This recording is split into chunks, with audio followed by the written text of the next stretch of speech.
ನಮಸ್ತೆ. ನಾನು ಕರ್ನಾಟಕ ರಕ್ಷಣಾ ವೇದಿಕೆ ಅಧ್ಯಕ್ಷರು ಉದಯವರ ಘಟಕ. ನಾವು ಇವತ್ತು ನಮ್ಮ ಸದಸ್ಯರೊಡನೆ ಸಕಲೇಶಪುರ ತಾಲೂಕು ಮಾರ್ನಳ್ಳಿ ಸಮೀಪ ಇರುವ ದೊಡ್ಡತಪ್ಲೆಯ ಒಂದು ಸಿದ್ರಳ್ಳಿ ಎಂಬ ಒಂದು ಹಳ್ಳಿಗೆ ಬಂದಿದ್ದೇವೆ. ನೀವು ಕಾಣ್ಬೋದು, ಇಲ್ಲಿ ಕುಳಿತಕ್ಕಂಥ ಒಬ್ಬ ವ್ಯಕ್ತಿ ಎರಡು ಕಾಲಿಲ್ಲದೆ ಸುಮಾರು ವರ್ಷಗಳಿಂದ, ಅಂದರೆ ಈ ವ್ಯಕ್ತಿಯ 14 ವರ್ಷದ ಪ್ರಾಯದಿಂದ ಆದಂಥ ಒಂದು ವ್ಯವಸ್ಥೆ. ಇವರಿಗೆ ಯಾರು ಇರುವುದಿಲ್ಲ, ಯಾಕಂದರೆ ತಾಯಿಯ ಪರಿಸ್ಥಿತಿ ಈಗ ತಾಯಿಗೆ ಒಂದು ವಯಸ್ಸಾದ ಒಂದು ತಾಯಿ ಈ ಒಂದು ವ್ಯಕ್ತಿಯನ್ನು ನೋಡ್ಕೊಂಡಿದ್ದಾರೆ.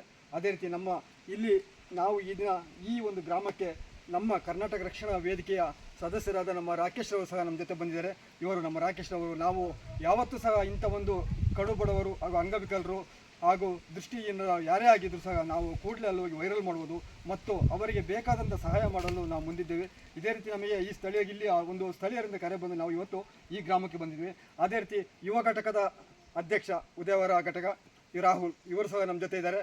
ಹಾಗೂ ಕುಮಾರ, ನಮ್ಮ ಕರ್ನಾಟಕ ರಕ್ಷಣಾ ವೇದಿಕೆಯ ಒಂದು ಕಾರ್ಯದರ್ಶಿ, ಇವರು ಸಹ ನಮಗೆ ಈ ವಿಷಯ ತಿಳಿದೊಡನೆ ನಮ್ಮೊಡನೆ ಸಹಕರಿಸ್ತಾ ನಮ್ಮೊಡನೆ ಇವತ್ತು ಈ ಹಳ್ಳಿಗೆ ಬಂದು ಈ ವ್ಯಕ್ತಿಯ ಬಗ್ಗೆ ಒಂದು ವೈರಲ್ ಮಾಡಲು ಬಂದಿದ್ದೇವೆ.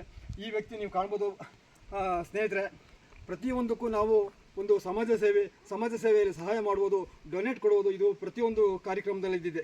ಅದು ಕೆಲವು ನಾವು ಯಾಕೆ ಕೊಡ್ತೀವಪ್ಪ ಅಂದರೆ ನಮ್ಮ ಫೋಟೋಗಳು ಬ್ಯಾನರ್ ಮೇಲೆ ಬರಬೇಕು, ಅದಕ್ಕೋಸ್ಕರ ನಾವು ಕೊಟ್ಟಿದ್ದುಂಟು. ಆದರೆ ಇನ್ನು ಮುಂದೆ ನಾವು ಯಾರಿಗೆ ಕೊಡಬೇಕು ಅನ್ನೋದು, ಯಾವ ರೀತಿ ಸಮಾಜ ಸೇವೆ ಮಾಡಬೇಕು ನೋಡಿ, ಇಂಥವ್ರಿಗೆ ಮಾಡಬೇಕಾಗ್ತದೆ. ಇವತ್ತು ಇವರ ಪರಿಸ್ಥಿತಿ ನೋಡ್ಬೋದು, ಇವರು ಇರೋಕ್ಕೊಂದು ಮನೆ ಇಲ್ಲ. ಈ ಒಂದು ಗ್ರಾಮದಲ್ಲಿ ಇರ್ತಕ್ಕಂಥ ಈ ಒಂದು ತಾಯಿ ಮಗನಿಗೆ ಒಂದು ಇರೋಕ್ಕೆ ಮನೆ ಇಲ್ಲ. ಇವತ್ತು ಸರ್ಕಾರ ಹೇಳ್ತದೆ ಪ್ರತಿಯೊಬ್ಬನಿಗೆ ಮನೆ ಕೊಡಬೇಕು, ಪ್ರತಿಯೊಬ್ಬನಿಗೆ ಮನೆ ಕಟ್ಟಬೇಕು ಅಂತ. ಆದರೆ ಇವರಿಗೆ ಮನೆ ಕೊಟ್ಟರೆ ಕಟ್ಟಲಿಕ್ಕೆ ಆಗೋದಿಲ್ಲ, ಯಾಕಂದರೆ ಇವ್ರ ಪರಿಸ್ಥಿತಿ ಆಗಿದೆ. ಇವರ ದಿನನಿತ್ಯದ ಒಂದು ಆಹಾರಕ್ಕೆ ತುಂಬ ಕಷ್ಟ ಆಗಿದೆ. ಸರ್ಕಾರವೂ ಸಹ ಇಲ್ಲಿನ ಜನಪ್ರತಿನಿಧಿಗಳು ಕೂಡಲೇ ಎಚ್ಚೆತ್ಕೊಂಡು ಇವ್ರನ್ನ ಗಮನಿಸಬೇಕು. ಯಾಕಪ್ಪ ಅಂದರೆ ಇವರ ಪರಿಸ್ಥಿತಿ ನೋಡುವಾಗ ತಾವುಗಳ ಸರ್ಕಾರದಿಂದ ಒಂದು ಮನೆಯನ್ನು ಕಟ್ಕೊಳ್ಬೋದು. ಇವತ್ತು ನಮ್ಮ ಸರ್ಕಾರ ಹೇಳ್ತದೆ ಪ್ರತಿಯೊಂದು ಗ್ರಾಮದಲ್ಲಿ, ಪ್ರತಿಯೊಂದು ಹಳ್ಳಿಯಲ್ಲೂ ಮನೆ ಆಗಬೇಕು, ಯಾರು ಇಂಥ ಗುಡಿಸಲು ಇರಬಾರ್ದು ಅಂತ. ಆದರೆ ಇಲ್ಲಿರ್ತಕ್ಕಂಥ ವ್ಯವಸ್ಥೆ ಯಾರು ಕಾಣ್ತಿಲ್ಲ ಹತ್ತಿರದ ಜನಪ್ರತಿನಿಧಿಗಳು ಇದನ್ನು ಗಮನಿಸಬೇಕು. ನಮ್ಮ ಸಕಲೇಶಪುರದ ಶಾಸಕರು ಸಹ ಇತ್ತ ಕಡೆ ಗಮನ ಹರಿಸಬೇಕು. ಯಾಕಪ್ಪ ಅಂದರೆ ಇವರ ಪರಿಸ್ಥಿತಿ ನೋಡ್ಬೋದು ನೀವು, ತಾಯಿ ಮಗ ಇಬ್ಬರೇ ಇರೋದು, ಇರಲಿಕ್ಕೆ ಮನೆ ಇಲ್ಲ. ಇವತ್ತು ನಾಳೆ ಬೀಳುವ ರೀತಿ ಇದೆ. ಜೋರಾಗಿ ಮಳೆಗಾಳಿ ಬಂದು ಈ ಮಲೆನಾಡು ಪ್ರದೇಶದಲ್ಲಿ ಇಲ್ಲಿ ಇರಲಿಕ್ಕೆ ಸಹ ಇದಕ್ಕೆ ಇಂಥ ಒಂದು ವ್ಯಕ್ತಿಗೆ ನಾವು ಸಹಾಯ ಮಾಡುವಲ್ಲಿ ಯಶಸ್ವಿ ಆಗಬೇಕು.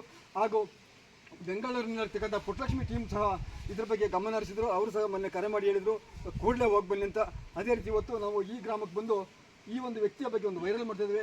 ಆದಷ್ಟು ಸಹಾಯ ಮಾಡುವುದರ ಜೊತೆಗೆ ತಮಗೆ ಸಹಾಯ ಮಾಡಲಾಗದಿಂದ ಇದನ್ನು ಶೇರ್ ಮಾಡುವುದರ ಮೂಲಕ ಈ ಒಂದು ದೃಶ್ಯಾವಳಿಯನ್ನು ಶೇರ್ ಮಾಡಬೇಕಾಗಿ ಈ ಮೂಲಕ ಕೇಳ್ಕೊಳ್ತಾ ನಾನು ಇಲ್ಲಿಗೆ ನನ್ನ ಮಾತನ್ನು ವಿರಾಮ ಕೊಡ್ತೇನೆ. ಎಲ್ಲರಿಗೂ ಒಳ್ಳೆಯದಾಗಲಿ ಎಂಬುದೇ ನಮ್ಮ ಆಸೆ. ಜೈ ಹಿಂದ್, ಜೈ ಕನ್ನಡ ಮಾತೆ. ಕಟ್ ಮಾಡ್ತದೆ.